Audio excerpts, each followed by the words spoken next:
¿Qué es lo que ha sucedido todos estos meses? Bueno, lo que sucedió en Pergamino el 2 de marzo marca un hito y un colapso del sistema penitenciario de la provincia de Buenos Aires. Digamos, no podemos no ubicar las cosas en contexto, ¿no? Hay que ubicarlas en un contexto determinado, 40.000 personas privadas de su libertad. El último informe del CELS nos da 90% de superpoblación, lo que quiere decir que donde entra uno hay casi dos. 1.200 personas de cupo en las comisarías en la provincia de Buenos Aires, donde está prohibido en realidad que estén alojadas allí. Hay de tránsito, claro. De tránsito, pero hay 3.000. Sí. Entonces digo, en este panorama es que esto estalla y sucede la tragedia de Pergamino, donde lo que sucedió fue, a raíz de un incendio y de las condiciones de detención, tenemos el resultado fatal, donde hay 5 víctimas, policías imputados, porque son policías, a ver, acá hay 12 víctimas, 7 fatales, y 5 policías injustamente imputados en una investigación con un montón de cuestiones que abordaremos ahora, supongo. Pero lo que yo quiero decir es, las víctimas son 12, y esto quiero que quede bien en claro. ¿Por qué? Porque las 7 personas, las 7 familias que quedaron destruidas, se agregan a 5 más que quedaron ahora también afuera. Y necesitan una respuesta.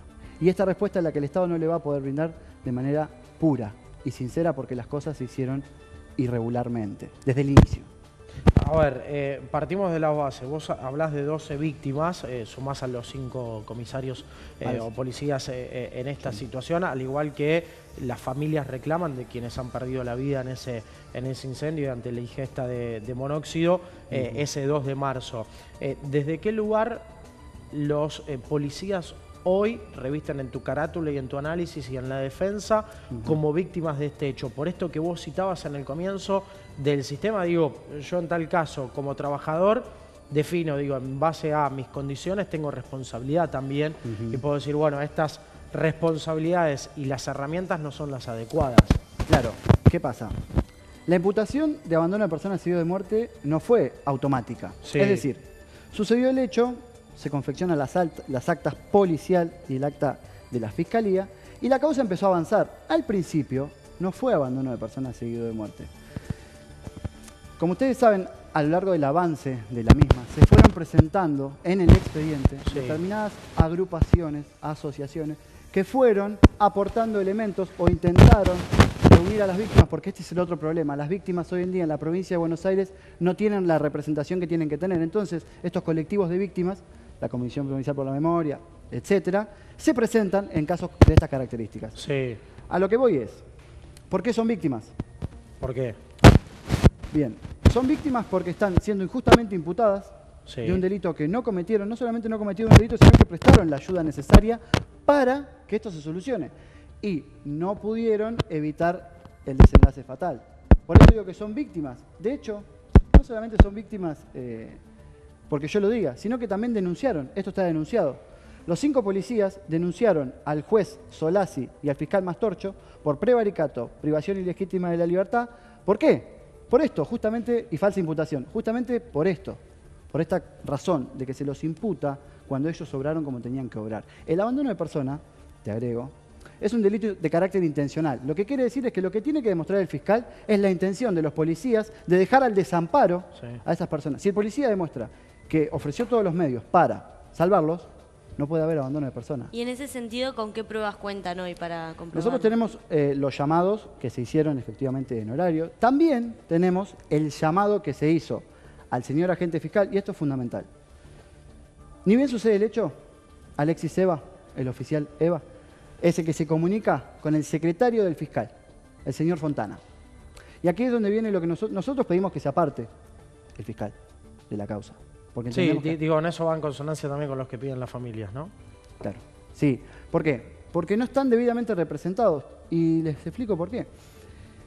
El día del hecho se confeccionaron 2 actas en paralelo, una policial y una en la sede de la Fiscalía. O casualidad que en el acta que hizo el señor agente fiscal, el señor fiscal Fontana, el secretario de Fontana, el fiscal es Mastorcho, dicen que ellos se hicieron presentes en la comisaría a las 19 y 20 horas. Síganme con esto, 19 y 20 horas. El incendio, obviamente, fue previo a eso. Se da la casualidad que 19 y 20 horas ya el incendio había sido apagado. Sí. Pero no nos tenemos que olvidar que al día siguiente del hecho, 3 de marzo de 2017, el señor agente fiscal Nelson Mastorcho habló con Mariana Fabiani en la televisión abierta en vivo a las 2 de la tarde y lo que dijo es que él y sus secretarios se hicieron presentes en la comisaría 18:45. Lo que quiere decir que tenemos algo raro, me parece. Bueno, esto que nosotros denunciamos porque es muy, muy raro, lo presentamos en el expediente. Evidentemente para el juez Solazzi esto no es raro. Esto no hace que el fiscal pierda la objetividad. Y tampoco, para el señor Solazzi, tampoco esto le atribuye la responsabilidad en las muertes al fiscal. Quiero ser claro en esto, pero sí no podemos imputar de abandono de persona a 5 personas que estaban ahí cuando también estaba el señor agente fiscal y dice que no estaba. Y él mismo se replica, no lo estoy diciendo yo. Si leemos las actas, están a la vista. Y esto es coyunturalmente grave. ¿Por qué? Porque es un funcionario público y porque el fiscal Mastorcho va a quedar llevando adelante su función.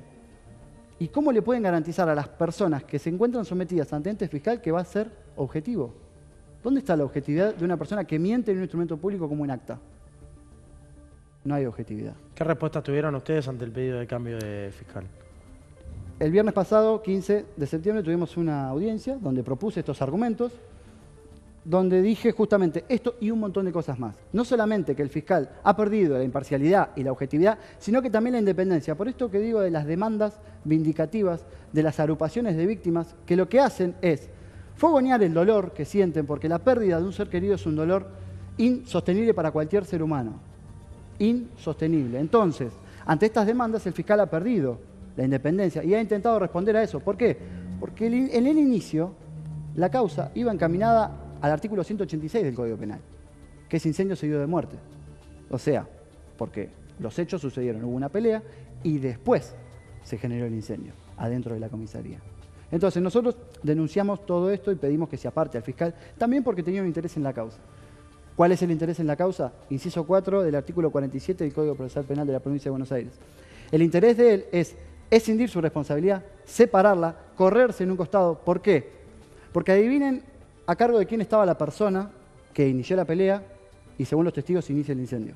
¿De quién? A cargo del fiscal Mastorcho y a cargo del juez de garantías César Solazzi. Por eso nosotros solicitamos que se corra, porque al menos debería haber tenido la prudencia de, al tomar conocimiento de esto, correrse de la investigación. Apartarse, no estoy diciendo que declare la libertad de nadie ni la absolución de nadie. Sí apartarse, ¿por qué? Porque ha perdido la objetividad y esto es manifiesto. Para nosotros lo planteamos, evidentemente para el juez de garantías no lo es. Bien. Respecto a la situación de Rodas, Carrizo, Giuletti, Eva y Ibarra, ¿en qué situación se encuentran hoy ellos? Bueno, ellos se encuentran imputados, hay 4 que están en prisión domiciliaria y hay uno que se encuentra detenido en una comisaría, Eva. Estamos en una apelación justamente del pedido. ¿Por qué la diferenciación entre uno y los otros? Bueno, 4? porque cuando el juez César Solazzi otorgó la domiciliaria para los 5 imputados, los particulares damnificados, es decir, estas agrupaciones, y la Fiscalía apelaron ante la Cámara diciendo que no debería haberse otorgado el arresto domiciliario. Sí. ¿Qué resuelve la Cámara? Confirma a los 4 y a Eva se la deniega. ¿Por qué? Aluden a arraigo, que no tenía arraigo, cuando esto no es así, él vive en Pergamino, se tuvo que mudar porque lo agredieron. Y aparte de eso también le rechazan porque dice, en un confuso dictamen, el psicólogo que no tiene frenos inhibitorios y que puede llegar a responder ante algún estímulo. Se suele ver esto en los dictámenes, no son claros, no dicen nada, por eso nosotros continuamos con esto, porque no es claro y se priva la libertad de una persona solamente para responder a ciertas demandas por parte de la opinión pública. Pero no porque en los hechos, y lo mismo pasa con la imputación, no porque en los hechos se encuentre algo. Se lee el expediente y se ve claramente que lo que hay es una fatalidad y un colapso del sistema.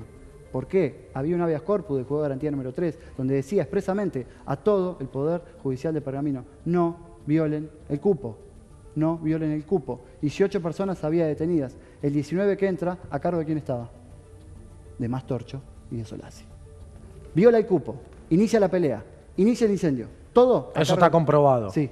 Está comprobado en el expediente. Digo porque no es un dato menor en base a los mensajes, por lo menos que se han filtrado por parte de familiares, de quienes estaban en ese momento detenidos en esa comisaría, de que corría seriamente riesgo su vida. Bueno, algo que después, con el correr de las horas, se fue comprobando. Bueno, a la claridad de los hechos me remito con las 7 víctimas fatales, pero también familiares que fueron reprimidos en la puerta de la comisaría. Sí, ni hablar ese día, la conmoción que generó, y uno lo entiende. Y cuando uno es abogado, defensor de las personas imputadas, pero también tengo un parámetro de ética de lo que es la justicia. Y acá se está obrando mal. Acá se está obrando mal. Y la gente necesita justicia, necesita una respuesta.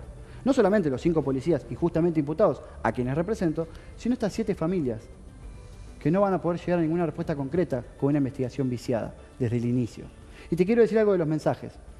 18:43, 18:44 salen los últimos mensajes de la celda número 1, donde estuvieron los 7 fallecidos juntos. En ese momento es donde estaba el señor Fontana, secretario del fiscal, en la comisaría. Por eso es que no quiere decir que estaba ahí. Porque de decir que estaba ahí, 18:45 y no 19:20, como en realidad dijeron, estaba cuando las personas se estaban asfixiando. Y esto nosotros lo denunciamos y lo dijimos claramente, están las actas. No se nos oyó, y no solamente no se nos oyó, sino que se nos dijo que no, en un cuestionable resolutorio del juez César Solasi. Y después de ese enfrentamiento y cuando comienza el incendio, ¿los comisarios qué estaban haciendo, supuestamente? ¿Quién? El comisario Donza. El comisario estaba adentro. ¿Y los policías, los imputados? ¿Qué pasó? Los policías, hay una persona que se le dice el imaginaria. El imaginaria es quien está adentro de los calabozos, adentro de la zona de calabozos, no en los calabozos, está separado por una reja. Cuando empiezan a prender el fuego, esta persona tiene que salir. ¿Por qué? Por el humo. Ahí es donde se inicia el incendio, en el pasillo de la celda 1. Ahí es donde se inicia el incendio y ahí es donde dan aviso a la policía, a la fiscalía, a los bomberos y al GAD. Porque no nos olvidemos de esto. El grupo GAD es el que tiene que entrar. La policía no está autorizada, no tiene los elementos, y ahí voy sobre ese tema, no tiene los elementos para ingresar. Un colchón en llama viva, a esta altura, haciendo así, en 4 minutos levanta 500 grados de temperatura. Lo que quiero decir es lo siguiente. El guante del bombero cuando tocó se le derritió. Y le exigen a los policías que entren a sacar ese candado. No tiene sentido. Y no solamente eso, sino que el señor agente fiscal, con un aire un poco altanero, dice que él llegó a la comisaría y no pudo entrar al calabozo, al sector de calabozos, por el humo que había. Y después sale a imputar a los policías porque no entraron. Entonces, lo que él no hubiese hecho, se lo dice que se lo haga. O sea, una persona tiene que entrar a inmolarse cuando en realidad quisieron entrar. Porque esto es lo otro, los bomberos lo declaran. Cuando ellos están tirando agua y no pueden entrar al sector de calabozos porque la reja estaba atada con una toalla y después la abren, rompen la toalla y entran, porque así fue. En ese momento, el que le da la llave es uno de los policías. Que no la encontraban, eso es cierto, no la encontraban. Pero cuando la encuentran, los que entran son los chicos. Está la aclaración del jefe de policía, Caporale, donde dice y le pide a los chicos que dejen de entrar. Brian Carrizo, principio de asfixia, policía. Sin los elementos, entró... ¿Y a quién se le adjudicaría la responsabilidad de que ellos hayan podido prender fuego? Porque en teoría no deberían tener ningún elemento. No deberían, ni hablar. El personal de seguridad se tiene que encargar de que eso no entre. Pero, sabemos, las personas que estamos en el ámbito, que esas cosas ingresan. Ahora, no puede atribuírsele el hecho de la muerte a 5 policías porque había un encendedor adentro, si es a lo que apunta. Sí, no por acusar a ellos, pero hay una falta de control ahí, no sé si por parte de los policías o de las direcciones de la penitenciaría, claro. Efectivamente. Lo que pasa es que si estaríamos discutiendo eso, sería una cosa. Acá estamos discutiendo un abandono de persona. Es decir, la animosidad por parte de los policías de dejar que se asfixien. Porque eso es lo que se dice. Eso es lo que se imputa. En la carátula de la causa. Claro, esa es la carátula. Respecto de tiempo, ¿qué es lo que viene por delante? Digo, en un cuadro de situación que es muy complejo, en base a lo que vos vas contando y lo que vas relatando, donde también tenemos un caso emblemático que ha sucedido en Magdalena hace muchísimos años atrás, y el proceso recién de declaración ha comenzado hace pocos días atrás. Sí, ¿cómo sigue esto? Bueno, ahora tenemos una resolución de la Cámara pendiente. Nos rechazaron la recusación. Todo esto que decía yo pedí que se aparte al señor agente fiscal Nelson Mastorcho. La presentación del viernes de la semana pasada. Exactamente. Esa presentación fue rechazada por el doctor César Solasi en una cuestionable resolución. ¿Qué hice? Ayer presenté el recurso de apelación en la Cámara. En 5 días debería, en principio, haber una respuesta. ¿Por qué? Por la negativa o por la positiva respecto del apartamiento del señor agente fiscal. El Poder Judicial, las cámaras, las fiscalías y los juzgados tienen un funcionamiento corporativo. Es decir, hay una protección entre ellos. No podemos decir que no, tampoco podemos salir a denunciar cualquier cosa porque no es esto una cuestión de petardear con denuncias para todos lados. Acá lo que queremos es justicia. Hay 5 familias destruidas, 12, perdón, familias destruidas. Entonces, tenemos que ser serios en esto. ¿Por qué? Porque si no somos serios caemos en lo que siempre criticamos. Siempre se habla de todos lados y también de los funcionarios de que hay que hacer coyuntura, de que hay que ir a las estructuras, de que hay que eliminar la corrupción. ¿Cómo vamos a eliminar la corrupción si tenemos un incendio, una explosión por parte del sistema penitenciario de la provincia de Buenos Aires y a los únicos que tengo procesados son a los 5 policías? ¿Dónde están todos los funcionarios? Hay una resolución general de ministros en el 2005 que prohíbe los colchones que no son ignífugos. Sí. ¿Dónde está esa resolución? ¿Dónde están sus funcionarios? ¿Dónde están las personas que se tienen que encargar de eso? ¿Por qué los 5 policías? Porque es la misma lógica que se maneja, y me voy un poco, pero es la misma lógica que tenemos en las causas de drogas. Tenemos es una cadena, ¿no? De hechos desafortunados y erróneos, porque si no hubiese habido fuego, si no hubiese estado el colchón, no hubiese pasado nada de esto. Exactamente. Tenemos causas que se ven, ¿eh? Entra un camión por la frontera con 300 kilos de cocaína, 3 bananas arriba, cae y al único que tengo detenido es al conductor. El Poder Judicial no está preparado para atacar a las estructuras. Por eso la corrupción es un problema. Porque no se puede dar respuesta. Y en todo esto, las víctimas tienen que tener una respuesta. La merecen. Y la respuesta que están teniendo es nula a comparación de lo que en verdad pasó ese día.